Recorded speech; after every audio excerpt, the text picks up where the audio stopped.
This week's Lazy Sunday upload is going to be a little different. I've been a China watcher for years, ever since reports of ghost cities started to emerge almost 10 years ago. I think China's probably the biggest bubble economy in history, and I'm not the only one. Jim Chanos and Kyle Bass are both very successful and renowned short sellers, and although they come at the Chinese economy from different angles, they reach very similar conclusions. The following is cut from a panel at last year's Vanity Fair New Establishment Summit on the global economy and stock markets. The full session runs just over half an hour and is well worth a listen, especially if you're interested in the art of short selling, which I personally find fascinating. So with that out of the way, please enjoy Jim Chanos and Kyle Bass talking about the Chinese bubble economy. I want to start with a topic that's of major importance for the global economy, and that's China. Let's begin with a question for the audience. How many of you are optimistic about China's economy? Can we see a show of hands? Interesting. So, surprise, our two guests are not optimistic about China and haven't been for quite some time. Jim, you've got a great story about what piqued your interest in China. Will you share it? Well, I mean, we got interested in China. We're stock pickers, and we're not so-called macro investors. Our interest in China came about in the fall of '09 when we were trying to figure out why it was that some of the commodity producers were reporting record profits into the teeth of the global financial crisis. And we knew inherently it was due to China. And we're talking about iron ore companies, steel companies, aluminum, cement, copper. And my real estate analyst was putting some figures on the board and said currently China has under development 5.6 billion square meters of high-rises, roughly half residential and half office and mixed use. And I said, he was a young man, I said, well, Alex, you're getting your nomenclature wrong because we think in square feet and they're square meters. It can't be 5.6 billion square meters, that's 60 billion square feet. And he looked at me as only sort of a terrified young analyst could. He said, I triple-checked it. It's 5.6 billion square meters. And it sort of hit me that if half of that was office space, roughly 30 billion square feet, that was a 5-foot by 5-foot office cubicle for every man, woman, and child in China. And that's been built over twice now since 2010. And it really rammed home to me the scope of the urban build-out that was occurring in a very short period of time in China and just how much debt was being taken on to do it and what a basically one-off for the world economy this is turning out to be. And we still believe that. So back in 2011, another prominent Wall Streeter dismissed you by saying shorting China is basically shorting the march of history. And even today, people say that you're wrong because China's official growth figures have been strong and are projected to continue to be strong. What do you make of those arguments? Well, I always point out first it's a communist totalitarian state, so the figures are going to be what they want you to believe. More importantly, though, even with that, when we started looking at China, China's nominal GDP rate was about 16-17%. And that's the important one for paying off their internal debt. And it's now about 8%. It's actually ticked up from 6% because they've gone back to slightly inflation versus deflation. So their nominal growth rate's been cut in half in the last 5 years. Their markets have gone nowhere, albeit with a lot of volatility. But more interestingly, we've been involved in sort of the first derivatives of China, Macau, iron ore companies, cement companies, shipping companies. And they've been just absolutely terrific on the short side. So in a general global bull market, one of the few places you've been able to hide has been in the China play. Kyle, you went public with your views on China a year ago. And for you, it's all about the banking system. You have a great chart. Can we show it? And can you help explain it? Sure. This chart is a subset of what's most relevant in the banking system. To the crowd, what's important to understand, what Jim just said, is absolutely it's earth-shattering, right? Given the build-out of both commercial and resi space in China. But what fuels that's a banking system. So we studied the banking system in the U.S., in Europe, Japan, and China, and that's where I think our expertise is. But when you look at their banking system, they have an economy today of about $12 trillion in GDP. They have $37 trillion worth of banking assets. So they have 330% of their GDP in their banks. To put it into context, the U.S. going into the financial crisis was about 170% of GDP, including the non-banks, the Freddies, the Fannies, and all the non-bank non-depository institutions. This chart here is a subset of that banking system. And what's relevant here, if you remember the asset liability mismatches, those vehicles called structured investment vehicles or ABCP conduits or those kinds of things, where the liability side rolls very quickly, but the assets inside are like 7, 10, 30-year assets. So these are asset liability mismatched products in the banking system. At our worst, we were 2.5% of our system in asset liability mismatches, and things that really brought the acuity of the crisis to the banks right away. In China, there's $4.5 trillion worth of asset liability mismatches today, as per Chinese bank annual reports. And that is almost 4 times as bad as the U.S. was.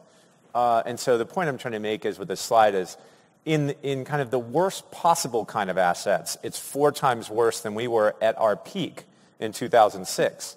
So for those that believe somehow China, with a declining working age population in a banking system that's been recklessly built, if we think China is going to grow 6.5% from now on, or 8% nominally, I just think that they're wrong. And I think that if you follow what's happening right now, sometime in the next 18 months, you're going to see a real banking crisis in China. Even though they are a communist totalitarian government, economic gravity takes over. Well, to amplify on Kyle's point, what you have now is you still have a banking system that is growing assets at 2 to 3 times, depending on how big the shadow bank system is, of nominal GDP. So we think banking and shadow banking assets will grow somewhere around 20% this year. Put that in perspective. That, as he points out, that will be new debt to the tune of 6-7 trillion U.S. dollars in a $10-11 trillion, $12 trillion economy.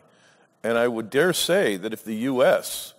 did a similar type stimulus, say $10 trillion in new debt on a $17 trillion economy, we'd be growing at 6% too. There's no magic to this. I mean, they're literally almost half of the economy is construction still. After all these years, it's still investment. And so, of course, the problem becomes every time you finish a building, you reset to zero. You've got to start to build a new building. And this is the inherent problem. And it's, by the way, very similar to something Kyle knows better than I do. It's very similar to the Japanese model in the late 80s, except this one's on steroids. There's a big difference, and we'll let you start. The big difference between China and Japan is China doesn't have any international assets, right? The Chinese people, in general, only have about 20% of their GDP invested externally. So China has this impossible trilemma. They want to try to hold their exchange rate constant. They want to liberalize their capital account, open their economy, and yet they can't do those things all at the same time because it will decimate their currency. So they made a lot of money by basically exporting cheap labor or cheap labor's benefits to the rest of the world. But if the Chinese are allowed to travel some more and buy some foreign assets, it basically means it's just China's going to need to readjust. It's not the end of the world. This isn't a Lehman moment.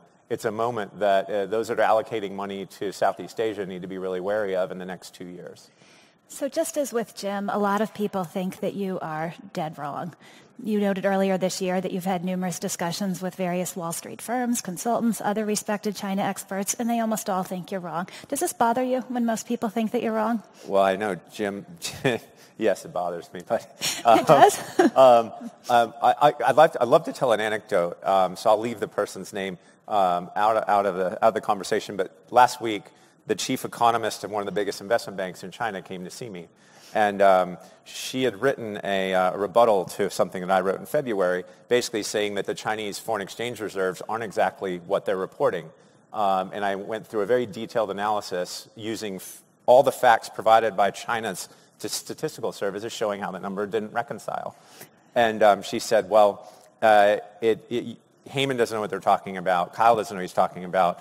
That the sovereign wealth assets for the sovereign wealth fund are not included in the FX reserves. And so I put the sheet of paper in front of her that showed 10 years, actually 20 years of this data series. And I said, well, if it had been subtracted, you'd see a step function change in the PBOC's data series. And she said, well, reporting got better in 2010. You just have to believe me. And that's, I think this belief, and I call it this apostolic belief in Chinese government's omnipotence, is what everybody tends to believe in, Yep. right? And if you just look at the facts, right, you wouldn't invest in China today.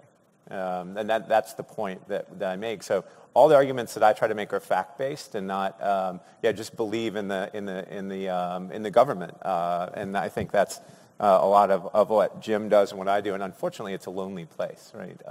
Jim, what's wrong with trust me? What's wrong with apostolic belief in omnipotence? It sounds very reassuring to me. It does.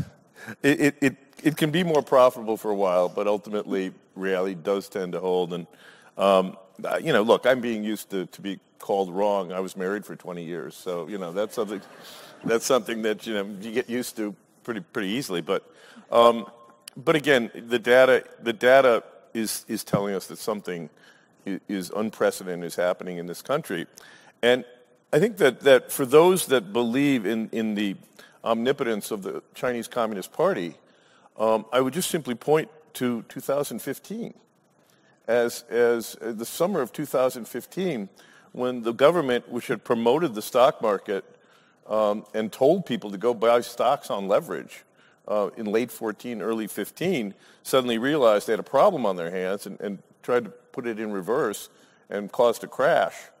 And then just put out a series of just mind-numbing, conflicting directives and orders to the financial markets.